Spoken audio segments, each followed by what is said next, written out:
À première vue, Lucas Morel n'avait rien d'un criminel. Mais derrière ses yeux fatigués se cachait un homme que la société avait oublié et qui croyait n'avoir plus rien à perdre. Sa chute n'était pas brutale, elle avait été lente. Licenciement, divorce, douleur chronique, une vie démantelée, morceau par morceau. Ce jour-là, Lucas avait demandé de l'aide.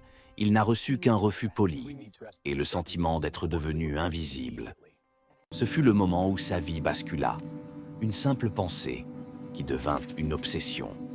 Pendant 7 mois, Lucas transforma son désespoir en discipline. Chaque détail fut calculé, chaque seconde anticipée.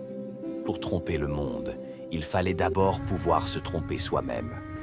Le matin du 12 avril, Lucas franchit les portes du Crédit Métropole. Personne ne vit un braqueur, seulement un technicien fatigué. Les toilettes d'une banque. C'est là que Lucas abandonna son ancienne peau pour devenir l'électricien fantôme.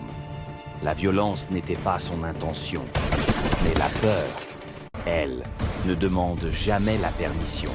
Chaque pas le rapprochait de sa délivrance et de sa perte.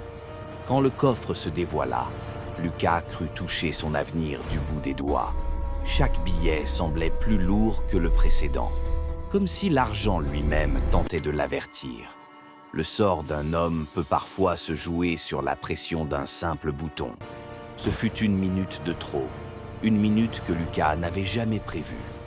À cet instant, la banque devint un théâtre de guerre. Même pour un homme préparé, il n'existe aucun plan contre la panique. Quand on lui retira son masque, on ne trouva pas un criminel, mais un homme brisé.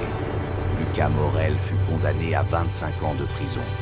Son histoire devint un avertissement que le désespoir, lorsqu'il n'est pas entendu, peut se transformer en explosion.